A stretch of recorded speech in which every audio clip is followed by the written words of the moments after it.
गजाननं भूतगणादिसेवितम् कपेत्थेऽम्बुफलचारुभक्षणम् उमासुतं शोकविनाशकारिकम् नमामि विघ्नेश्वरपादपङ्कजम्।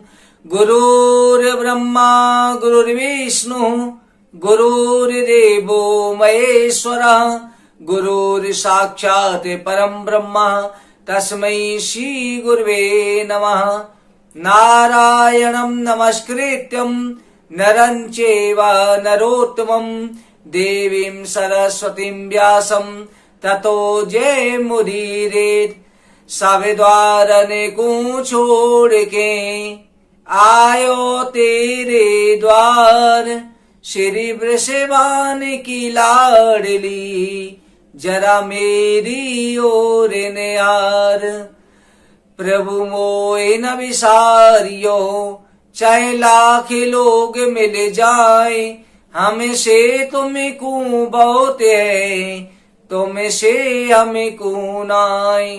कथा प्रारंभ होते हैं सुनहु वीर हनुमान, राम लखन सिय जानकी सदा करो कल्याण। सियापति राम जय जय राम।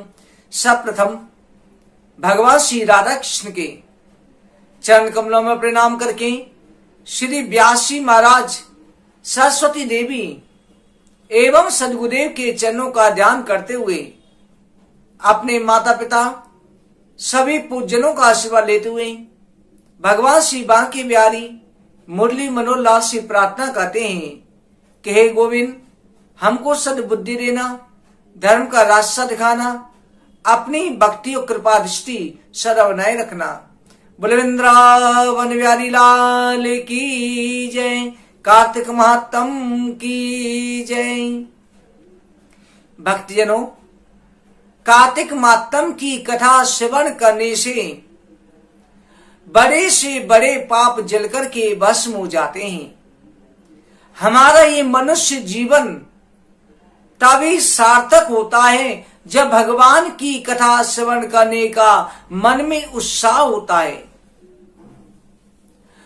और जो भगवान की कथा श्रवण है, भगवान की पूजा पाठ, नियम, तीर्थ यात्रा, जो कुछ प्राप्त हो जाता है हमें जवावस्था में कर लेना चाहिए। वृद्धावस्था में प्राणी अपने शरीर की देख रेख नहीं कर पाता या बीमारियां लग जाती हैं, तब शरीर की ख्याल नहीं रख पाता, तो परमात्मा की भक्ति क्या कर पाएगा। तभी तो कहा गया, अंगम गलितम पलतम मुंडम दसन विहीनम जातम तुंदम भज गोविंदम भज गोविंदम भज गोविंदम भज मूनमते। जब शरीर में बीमारी लग जाती है या वृद्धावस्था आ जाती है तो शरीर के अंग शिथिल हो जाते हैं। इसलिए हमारी आत्मा कहती है, अरे मूर्ख, गोविंद को भज। इसलिए अपनी सामत में ही भगवान का भजन कर लेना चाहिए।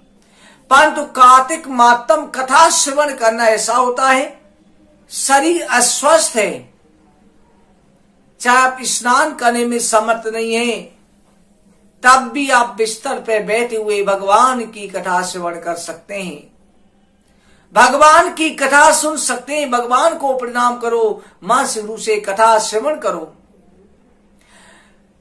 ब्रह्मा जी ने कहे, पुत्र, कार्तिक के महीने का जो महत्व है, इस महत्व को बड़े बड़े ऋषि मुनि भी वर्णन नहीं कर सकते। कार्तिक मातम की कथा एकाग्र चित होकर के अवश्य श्रवण करनी चाहिए।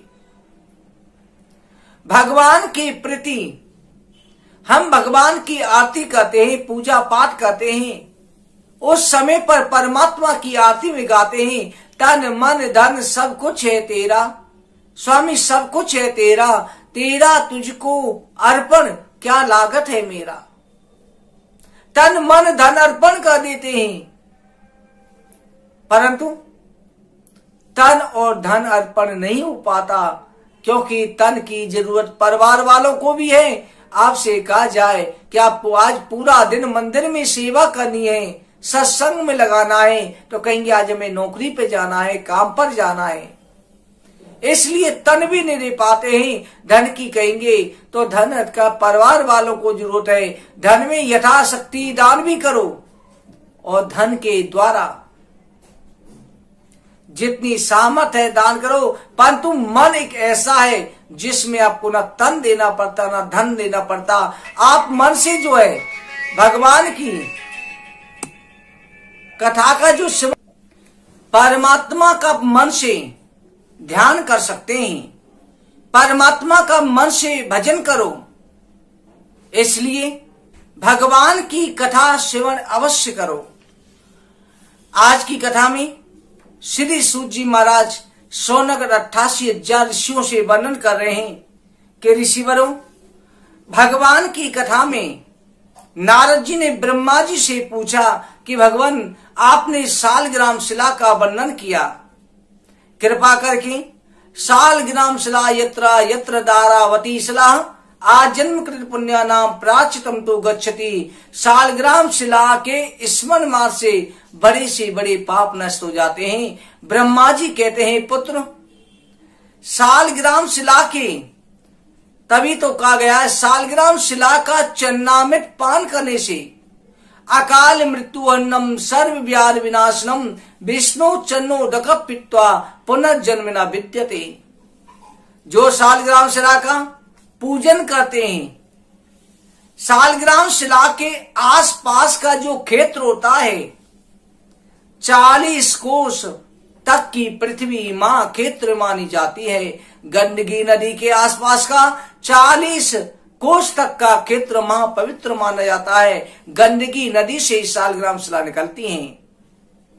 जिस किसी स्थान में गोमती चक्र सालग्राम शिला जिस घर में इनकी पूजा होती है, मुक्ति उनके हाथों में रहती है। जहां पर सालग्राम शिला गोमती चक्र रहते हैं वहां जन्म पर्यंत के सभी पाप जल करके नष्ट हो जाते हैं।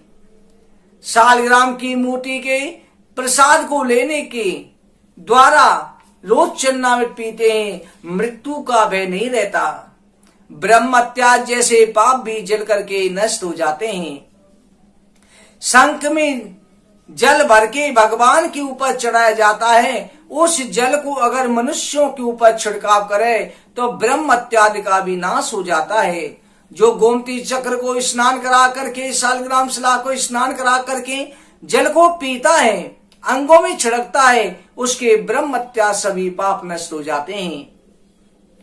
हजारों यज्ञों के करने का जो फल है, सैकड़ों वाजपेयी यज्ञों का जो फल है, वो भगवान विष्णु के चढ़े हुए प्रसाद को ग्रहण करने से, भगवान के सामने तुलसी मिला हुआ प्रसाद खाने से और चन्नामृत पीने से प्राप्त हो जाता है।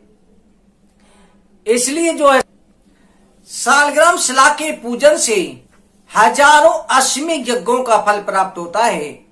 सालग्राम शिला टूटी हो, फूटी हो, खंडित हो, हमेशा वो पवित्र मानी जाती है। सालग्राम शिला कभी भी खंडित नहीं होती। इसलिए भक्तों हमेशा सालग्राम शिला का पूजन करना चाहिए। जिस सालग्राम शिला में महीन द्वार हो गए, महीन चिन्हों में उसे बनमाला का चिन्ह कहा जाता है। वो मुक्ति, भुक्ति, फलदाता लक्ष्मी नारायण का स्वरूप मानी जाती है। इनका जो कोई मनुष्य भक्ति पूजन करता है वो मुक्ति को प्राप्त हो जाता है। जिस सालग्राम शिला में एक चक्र हो गए उसे सुदर्शन कहते हैं, 2 चक्र हो उसे नारायण कहते हैं, 3 चक्र जिसमें हो उसे अच्युत कहते हैं, 4 चक्र हो उसे जनार्दन कहते हैं।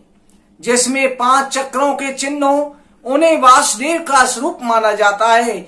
जिसमें 6 चक्रों का स्वरूप हो उन्हें प्रद्युम्न कहा जाता है। 7 चक्रों में उन्हें संकर्षण कहा जाता है। जिसमें 8 चक्रों में उसे पुरुषोत्तम कहा जाता है। जिसमें 9 चक्र के चिन्ह हो उसे नवव्यूह कहा जाता है। जिसमें 10 चक्रों में उसे 10 अवतार कहा जाता है। यहाँ पर विष्णु चक्र से चिन्ह जितने पत्थर हैं उनके दर्शन मात्र से मनुष्य के सभी पाप जल करके भस्म हो जाते हैं। चक्र चिन्हित मूर्ति के पूजन से गुरु मंत्र तपस्या भावना स्तुति पूजा सामग्री ना होवे तब भी मुक्ति प्राप्त हो जाती है। सालग्राम शिला का पूजन करते केवल जल और तुलसी के पत्तों के द्वारा ही पूजा करने से मुक्ति प्राप्त हो जाती है। वह स्थान पवित्र हो जाता है जिधर चक्र चिन्हित मूर्ति रहती है। उनके चारों ओर की भूमि अच्युत क्षेत्र कहा जाता है। जो सालग्राम शिला के पास में प्राण त्यागता है, सालग्राम शिला का चरणामृत जिसके मुख में अंतिम समय में पड़ जाता है, वो पवित्र हो जाता है। जो भगवान का पूजन करता है वो जीवन मुक्त है। सभी कामनाओं के वास्ते भगवान की घंटी बजा करके आरती करें। भगवान सालग्राम शिला का, भगवान जनार्दन का पूजन करें। जो मनुष्य बीड़ा बरसी गीत शब्द से भगवान की भक्ति करता है, भगवान का कीर्तन करता है, वो भगवान को ही प्राप्त हो जाता है। हे नारद, भगवान के आगे जो बीड़ा का शब्द करता है, भगवान के सामने संगीत बजा करके भगवान का भजन गाता है, नृत्य करता है, वो भगवान के स्वरूप को प्राप्त हो जाता है। जो कोई भगवान के आगे मृदंग बजा के नाचता है वो भगवान को बहुत प्रिय होता है। जो मनुष्य कार्तिक में भगवान के आगे नाचना गाना बजाना करता है मनोवांछित फलों को प्राप्त करता है। जो वैष्णव जो है भगवान के मंदिर में धूप करता है, मंदिर में जाकर के धूप बत्ती जलाता है, दीपक जलाता है, वो नरक रूपी दरिया से छूट जाता है। बहुत बत्ती वाली सुंदर आरती जो भगवान को करता है, 5 बत्तियों की आरती करता है, वो बैकुंठ को जाता है। भगवान की आरती करें और समय पर मंत्रीनम क्रियाहीनम भक्तिहीनम सुरेश्वरा यद पूजितम मया देवा पर पूनम तदस्त में। भगवान के मंदिर में क्षमा याचना करें, भगवान के मंदिर की परिक्रमा करें। जो श्रद्धा भाव से करता है, जो मनुष्य कार्तिक के महीने परिक्रमा करता है तो एक एक पग उसे 80 यज्ञों का फल प्राप्त होता है। इसलिए मंदिर की परिक्रमा करे, भगवान के मंदिर में दीप जलाए, मंदिर की सफाई करे, ये सब अति श्रेष्ठ होता है। भक्तों, इसलिए जो है मंदिर की साफ सफाई करना, मंदिर के आगे दीपक जलाना, ये अति श्रेष्ठ योग्यता को प्राप्त होता है। इसलिए मंदिर में जाकर के दीपदान करना चाहिए, तुलसी का पूजन करना चाहिए, सालग्राम शिला का पूजन करना चाहिए। ये सभी परमात्मा को प्राप्त कराने वाले हैं। आज के दिन भक्तों आपको जो है बैंगन नहीं खाने हैं और कल के दिन आपको फूल सब्जी नहीं खानी है, जैसे फूल गोभी हो गई या फूल जो होते हैं उनकी सब्जी नहीं खानी है।